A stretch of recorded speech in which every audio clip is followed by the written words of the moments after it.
Hey, what's going on, everybody? It's Chris with InsideTheU. Thanks for stopping by. It was a 113-72 win for the Miami Hurricanes basketball team in their season opener. A lot of big points in this one, shooting 67% from the field. Lynn Kidd, a huge game, 24 points, goes 10 of 11 from the floor. Nigel Pack, 21 points, goes 9 of 11, 7 of 8 from two-point range.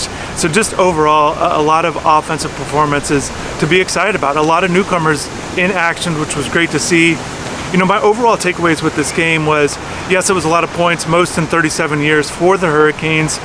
And I think some people are wondering, how good is this team going to be offensively? Look, Fairleigh Dickinson is a team that plays with a lot of tempo, and the coach said afterwards, one of the things that really stood out to him, he did say that he wishes he was facing last year's Miami team. So certainly he feels like already with what he's seen, he thinks this team will be better than last year, which is encouraging for a lot of Miami fans after the disappointing season last year, 15-17 overall, losing their last 10 games, but a lot of turnover. You know, only 3 returning players, 10 new players this year, and got to see a lot of them in action with what they do well. You know, starting with Lynn Kidd, the one thing that stood out to me was not just that he's finishing at the rim, but there was a lot of assertiveness in his game. And, you know, when he got the ball around the basket, you saw a lot of spin moves to his left hand. And, you know, I've talked to him a few times about this now. His finishing around the basket, he always shoots at a high percentage.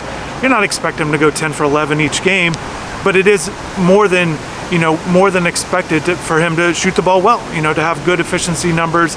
Last year, Virginia Tech shooting around 60, you know, the high 60s mark is where he was at. So he's going to be a guy that does that, and the reason is because he practices a lot, left and right hand. He feels very confident with both. You know, and I asked Coach Larinaga, didn't get the response. I don't know if he didn't quite hear what I had to say, but I think because of how well he shoots with his left hand, you know, Fairleigh Dickinson is not a big team, but I don't think it's going to matter with some of his skill set and how it translates. And we've seen it already in the ACC with Lynn, and he's already been a proven player. I think he should be very encouraged because it wasn't just a guy that dunked a bunch of shots or got down floor, which he did do. He did a good job of getting down the floor as a big man to get those easy buckets. But, you know, his ability, his footwork in the paint was on display. And again, finishing with his left hand as a right-handed player, I thought was certainly impressive and very encouraging. Before I touch on the other guys, I do want to point out the starting lineup. You know, Lynn was there at the center, Brandon Johnson at the 4, which was expected. Nigel Pack obviously expected to start. Jalen Blackman, a guy that earned the other spot in the backcourt. And then the third starter was AJ State-McRae, who started the exhibition game. He's known more for his defense, a good two-way player. I think he's going to be a guy that's just going to be a good role player for this team. Doesn't have to shoot a lot, but definitely will need to make open threes and knock those down. But just kind of a solid guy there at the 3, that third guard spot at 6'5". And I'll get more into him in a little bit. But, you know, Matthew Cleveland had been dealing with a little bit of an injury for the last couple weeks, but he did play.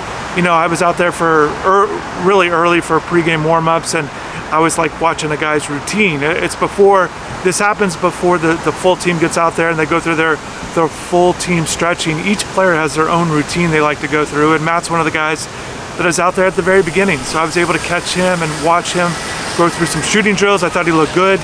I posted that on the live updates thread on InsideTheU if you guys want to tune in for some in-game, some pre-game interaction there. But, you know, one thing, I was kind of charting Matt and kind of watching him go through his shooting routine, a lot of mid-range stuff.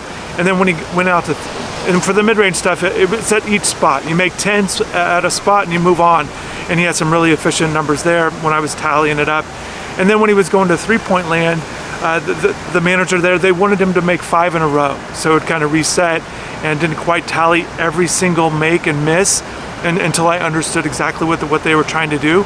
But basically, he shot about 75 threes and made about 50% of them. At one point, he made 16 straight threes. He made all 10 of his three-pointers at the top of the key, you know, on the left wing. You know, he made those last 5 from the left wing, then goes to the 10 threes, and then made his first one from the right wing. So he's a guy that can shoot threes, and I found it very interesting. It just shows you how much these guys work on their skills. And then in game, he does shoot threes, but in this game, he only shot 1, missed it, and his 4 shots that he did make were all dunks.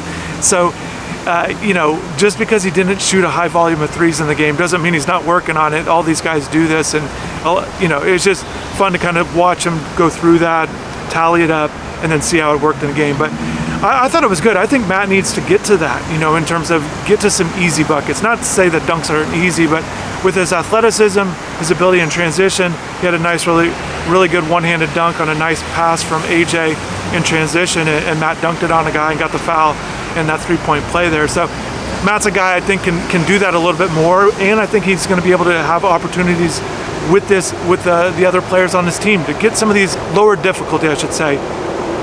And I think that can really get him going with his offensive game instead of more of the high difficulty of shots. So I think, Coach didn't particularly address it, but I think it's just getting him in the mix and back into it. He did play some minutes. It didn't look like he was on a huge minute restriction, but I do know that it looked like they were easing him back into it. I do expect him to regain a starting spot, at that 3 spot there as what's been projected. He averaged 13 points a game last year for the Hurricanes. I think the thing to watch for, and Coach keeps hinting at this with Jalen Blackman, 21-point scorer a year ago at Stetson, had 15 in this game. And Coach is talking about, he's very aware of the size that with him and Pack there in the backcourt. And he's not saying it, but for me, when he's mentioning it, for me, it reminds me of the DJ Vasiljevic and Chris Likes combo that they had a few years ago that really struggled defensively in ACC play, notably. And I think Coach is very aware of that. He's noting that these guys aren't getting a lot of rebounds. So I wouldn't be surprised. And look, I think that most people are looking at the Jaleel Bethia combination, bigger guard with his offensive skill set there as a freshman. Maybe he's a guy that can start in place of Blackman.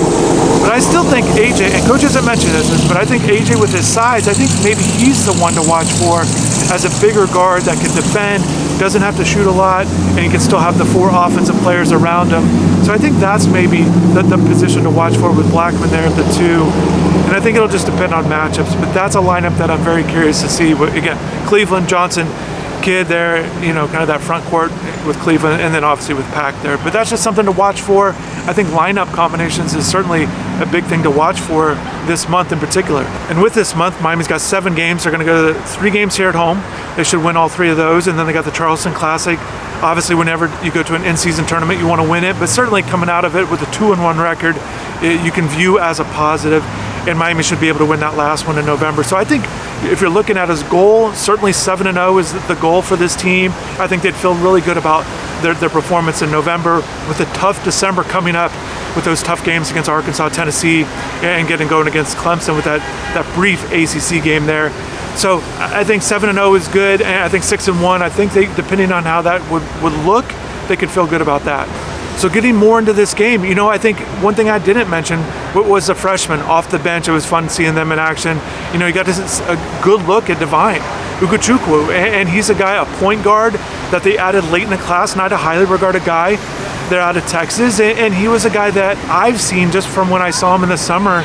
I think he's already progressed. I've noted, DJ Irving, I think it does a really good job with the young players, really working with them. And I saw him before the exhibition game, really working with Divine, just them together, one-on-one, working on his ball handling. And I think you saw that in this game in terms of his assertiveness, going to the basket, finishes with 15 points.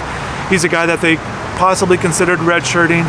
And Coach is saying he just continues to make plays, so they're going to use him. Certainly a good start for those guys. And Jaleel, I know people are excited about it. It was clear to see in the exhibition game, the minutes he got, it was clear to see in this game that he's a playmaker, he's an offensive guy that can really impress, whether it's his pull-up game. One thing I'm watching him a lot in pregame stuff and watching him just shoot the ball, something I'm seeing kind of develop with his game is he's doing a really good job. He can be a spot-up shooter, but he's doing a really good job of working on either stepping into three-point shots, just right, taking a pass and just stepping right into them, or this little one dribble, this one little almost like a little hesitation to his left or right, just to put one dribble down to like a sidestep dribble to get a shot off. And he's really quick with it, and I think he's only going to perfect it. Just to kind of show you, to kind of explain how this move is working, sometimes I'm filming him and I can't quite tell if he's just going to shoot it or do one of these side steps. So I know defenders have a hard time with it. Flipping it over to the defensive side, Miami did give up 72 points, which is fine. You win by a lot. But to me, what stood out was that 47% shooting. That's something to monitor. You want to get that number down against a team like this. You definitely want to get it down to the low 40s. Anything under 40 would be great. So I think that's a good goal for them to have in these next couple games. They got Binghamton up next there in a week. So I think that'll be something that they can certainly improve on. And they did create some turnovers, which was good to see. They were able to get out in transition. You know, and speaking of that, you know, Brandon Johnson, he's a guy that I think is he has a chance. If it's not Kidd, I think it could be Brandon. It wouldn't surprise me at all if Brandon led this team in rebounds. But one of the things that I'm noticing with his game, which I think is really good, he can grab that defensive board and then get it up court with maybe a couple dribbles and kind of start a break a little bit and give it to a guard, or just kind of move it up court just a little bit. It doesn't have to be bringing up the court type stuff, but just to get it going because of his skill set and what he's able to do. And I think that's great. And Lynn, able to see him kind of get down floor, you always like it. And I think it was good that the players, his teammates, were able to find him. But you want to reward the big guy for getting down court, and we saw that. I think the one thing to pay attention to, they always want to get the ball in the paint. They're doing a good job of that. Some kick out stuff there, and just kind of creating for teammates. I think that'll be something just to kind of continue to monitor with this team, because they do have a lot of offensive guys. And I think the lineup combination stuff will continue to work itself out after they get a few games under their belt. I think that's what this month, you know, just kind of recapping this video, that's what this month is going to be to get a good look at some lineup combinations, because I don't think that this team has a set starting five. And I think, you know, once they establish that in a rotation that they really feel good about, I think that's when they'll be at their best. I think that Larrañaga's teams over the years are at its best when they do figure out their five and they can just roll them out and be very consistent with what kind of team that they, an identity, you know, all of these things are really important for any team, but especially Larrañaga's team. So that'll be something I'll be watching for moving forward. Drop in the comments below. Let me know what you liked, what you didn't like, maybe what surprised you, what you didn't know about this team that stood out to you. 113 points is crazy. It's a lot of points, and the high efficiency. They're scoring over 50 in each half. Again, there's 67% shooting, over 70 in the first half. So really exciting stuff to watch this team play offensively, and I think some of that will continue. I think they can be a good offensive team. Definitely, like I said, drop in the comments, let me know what you think. I appreciate you guys checking out the video. Hopefully have a good rest of the day, and take care.